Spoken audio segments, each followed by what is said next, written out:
Hi everyone, happy Tuesday. I've got another book to talk about this afternoon, and it is on a subject I don't review too much anymore, I found recently, but I used to talk about this stuff all the time several years ago on my channel, but now it seems I mostly talk about just literature and history. This is centered around history, but well, I'll get to what it is in a second.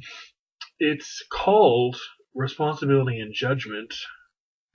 Sorry for that overly red book cover, by Hannah Arendt. And what you won't be able to make out at the bottom is edited and with an introduction by Jerome Cohn. So, Hannah Arendt, I hope many people have at least heard of Hannah Arendt's name, so I don't have to explain too much in detail of who she is. Probably most recognized today as the greatest thinker. She didn't really like the word philosopher, so in her honor I won't use it. Who tried to reckon with the moral and political repercussions of the totalitarianism and fascism in Europe, especially in Germany. She's probably best known for the Origins of Totalitarianism, which came out in 1951, and another much smaller book called Eichmann in Jerusalem, which came out in 1963, which made the term the banality of evil a household phrase.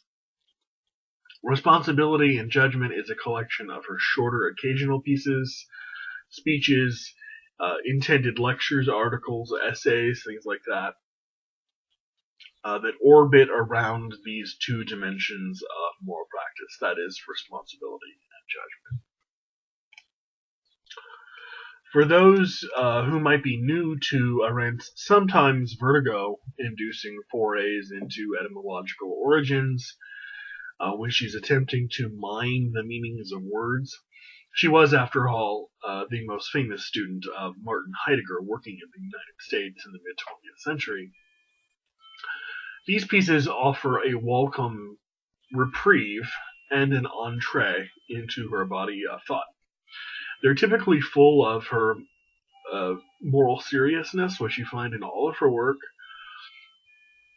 While their mostly abbreviated length makes the contours of her moral thought much more accessible to those who are unfamiliar with her longer work, which can sometimes be difficult to navigate. Always rewarding, but sometimes difficult. In this section, in this collection, she touches again upon some of her previous themes that she's written about in other places, with the occasional variation and flight into a pure philosophy. But the focus is very much about the mind, the human mind, and how it operates under the dire constraints of totalitarianism and fascism. Her modestly titled essay, Questions on Moral Philosophy, by far the longest in the book at close to 100 pages, is a detailed archaeology of the thought of thinkers as disparate as St. Augustine, Kant, and Nietzsche. At the heart of her writing, though, Arendt is obsessed with the same question that drew the attention of her most illustrious teacher, Martin Heidegger, namely, was ist Denken? And her answer to that question is that thinking, at least moral thinking, is that unique state in which we're both alone and not alone. We are left alone to the devices of our own mind, but simultaneously we're able to consider both sides of an argument, to think against oneself, to play the advocatus diaboli. It's either the harmony or the cacophony that arises between these two voices when we are allowed to experience ourselves alone, that lays the ground for the possibility of moral thought. The moral thinker always has that miniaturized version of herself sitting on her shoulder, ready to speak out against injustice. And that dialogue is what allows justice to possibly appear in the first place. As far as I can tell, the only moral misfire in the entire collection is her essay titled Reflections on Little Rock, which is, of course, in reference to the decision to integrate Little Rock, the school in Little Rock, Arkansas, in which she basically argues that it wasn't the place of the federal government to see that the schools in Arkansas and the rest of the South were ever racially integrated. She thinks that government-sanctioned racial integration constitutes having, and I quote, unfairly shifted the burden of responsibility from the shoulders of adults to those of children. While clearly not in favor of de jure segregation, and she's not in favor of de jure segregation, Arendt thinks that school belongs properly in the social sphere, where we would be allowed to freely associate with whomever we choose and not be forced to not associate or associate with people that we didn't like, even though she oddly misses the point that enforced segregation takes exactly the right way for a white child to socialize with a black child. So, but anyway, she did not find it the job of government to integrate schools.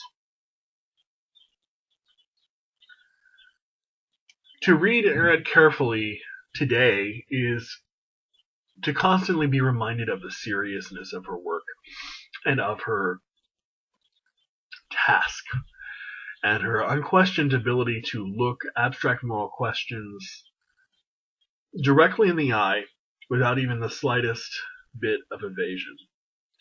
She's used to working within the confines of human weakness and this myopic scope of historical memory, which she always drives home, while at the same time stressing that our minds and that our memory are really all we have to work with. Imperfect tools, but all we have.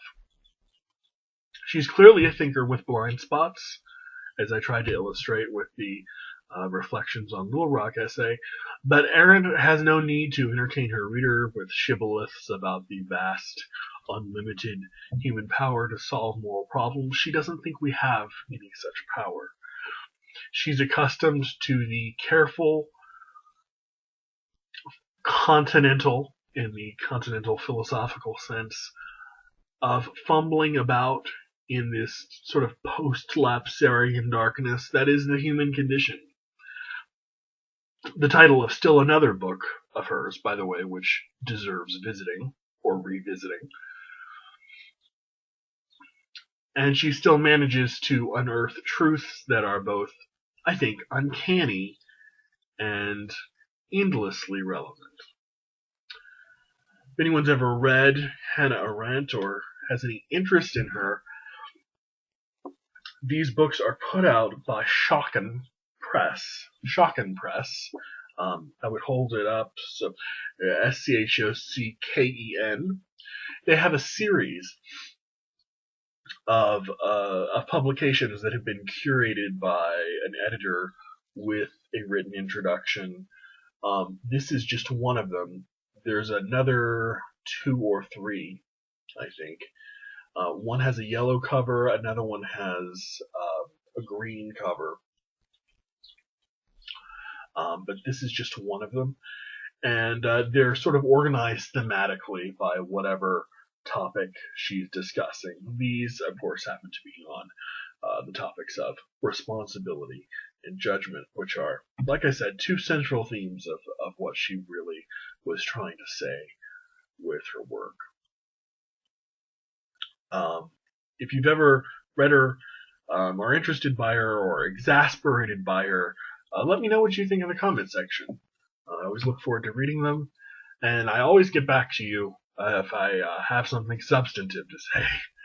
I will see you next week. Goodbye, good luck, and take care.